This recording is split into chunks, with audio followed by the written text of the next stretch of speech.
Hi, Dave Parisi, the creator of the Inertia Wave. Fix My Fitness Club LLC is the parent company. Today, we're going to go through the 7 methods of use. By now, you've received your Inertia Wave. You have the Inertia Wave in your kit. The complete kit comes with rail straps, carabiner. So I'm going to assume that you watch the creative ways to anchor your Inertia Wave so you know exactly how to hook it up. Belly button high, belt buckle high, roughly, minimum 24 inches apart to 36 inches. So between 24 and 36, that's your choice, wherever you're hooking it up. Here's what we're going to do. Your feet should be spaced no further than 12 inches apart, with knees spring-like and bent. The body has a flexed ankle, knee, and hip. Hold the end caps of the Inertia Wave securely and start to gently spring the length of both tubes simultaneously as you were shaking water off your hands. Rhythm, do not muscle it. The method of the Inertia Wave is oscillating spring-like up and down continuous pattern. All the energy comes from the center of the tubes. Do not let it hit the ground. If you hear the wind sound, you know you're doing it correctly.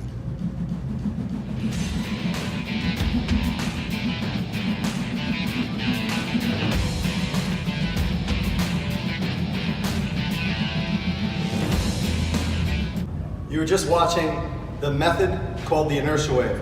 As fast as you can, as hard as you can, under your active control, never letting it hit the ground. When you hear the wind sound, you know you're doing it properly.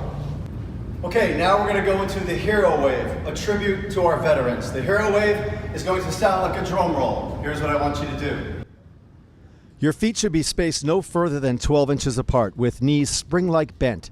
Hold the end of the tube securely and start to spring the tubes as if you were recreating the motion of a drum roll. The center of the tubes will hit the ground. The method of the Hero Wave is a spring-like up and down continuous drum roll pattern, with each tube moving in opposite direction. Right, left, right, left, right, left. One at a time. The tubes must hit the ground.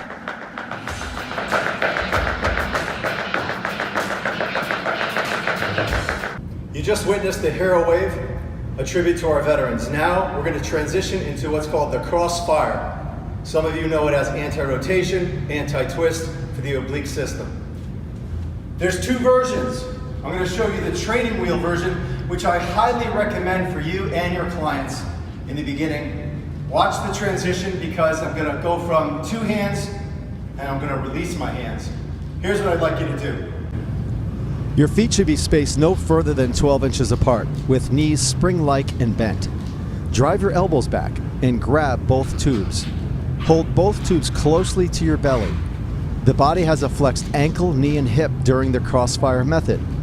Hold the end cap securely and start to transversely flutter both tubes simultaneously on a horizontal plane. Both tubes move together. Both tubes are simultaneously rocked on a horizontal plane. Now release your hands slowly and let the tubes follow each other.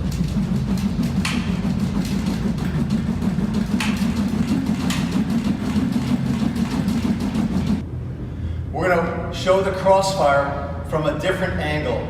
So you can see the tubes flutter transversely with one another, side to side, going across that tabletop. Drive your elbows back. Spring-like. Bring the tubes into your belly, holding each tube, both hands. Flutter those tubes side to side so they follow each other. Now we're going to get ready to slowly release our hands, a tube in each hand. And that's the advanced version of the Crossfire.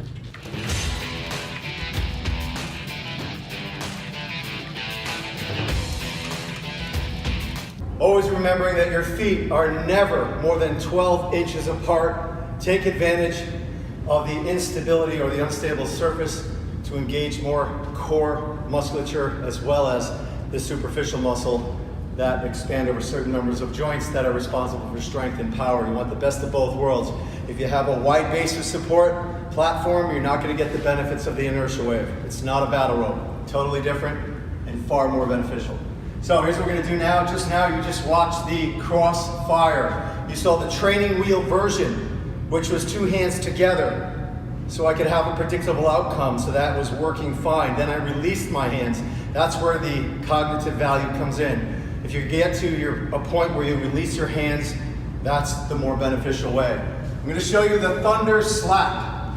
The thunder slap is the inertia wave, only you're going to put more energy into the tubes. Please do not muscle this. Keep it rhythm, smooth, and coordinated. Thunder slap looks like this. Your feet should be spaced no further than 12 inches apart. Hold the end cap securely and drive your elbows back. Now act as if you're performing the method of the inertia wave. The method of the thunder slap is a spring-like up and down pattern. As the speed builds in the tubes, slap them together on the ground. Keep the slap and keep the momentum.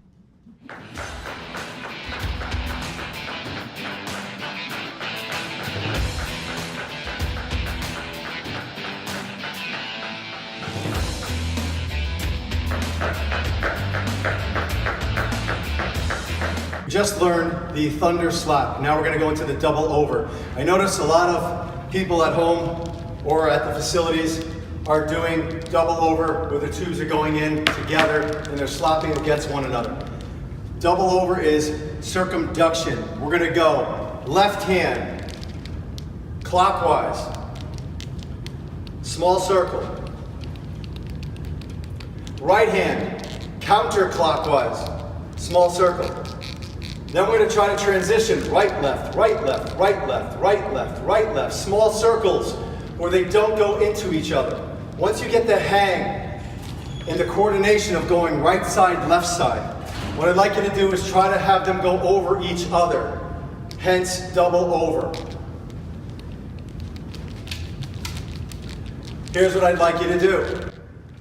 Your feet should be spaced no further than 12 inches apart with knees spring-like and bent. Slowly start to rotate your right hand counterclockwise as your left hand clockwise. This is circumduction, fluttering one tube over the other.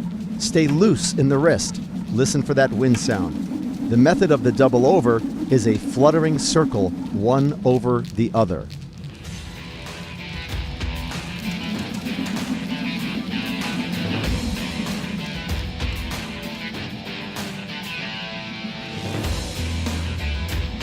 You just watched the double over, one of the 7 methods. We're now going to go into what's called the Super Typhoon.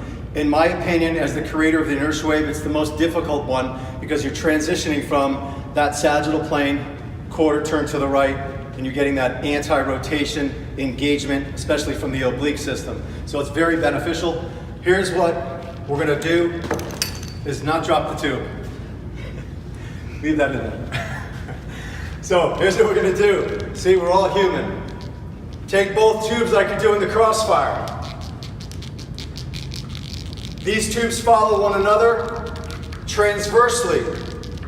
They're going to flutter and follow each other, only we're going to take a quarter turn.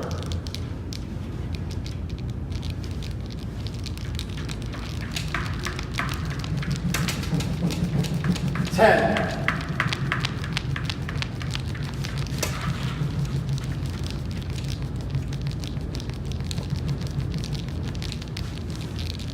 You have the idea? Here's what I want you to do. Your feet should be spaced no further than 12 inches apart with knees spring-like and bent. Set your hands holding the tubes directly in front of your sternum, elbows in tight. Anywhere from 2 inches to full arm length out from the body. Holding the tube securely, flutter both tubes just like the Crossfire. The method of the Super Typhoon is like the Crossfire, resulting in an oscillating spring-like transverse force.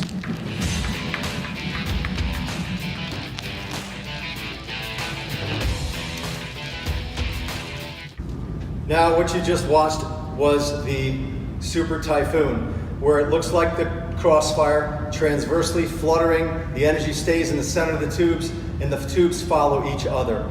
In regards to core engagement, energy systems, cognitive skills, and caloric expenditure, this by far beats all the 7 methods. It's called the oxygen thief, hence it really does kick your butt. Your feet should be spaced no further than 12 inches apart with knees spring-like bent. Hold the end cap securely, build the speed in the tubes as they slap the ground. The oxygen thief has the same pattern as the thunder slap method. continuously slapping the ground at a jump squat several inches off the ground. The user is in the air as the tubes slap the ground. The user will repeat this method several times based on when they want to jump and the tubes hit the ground.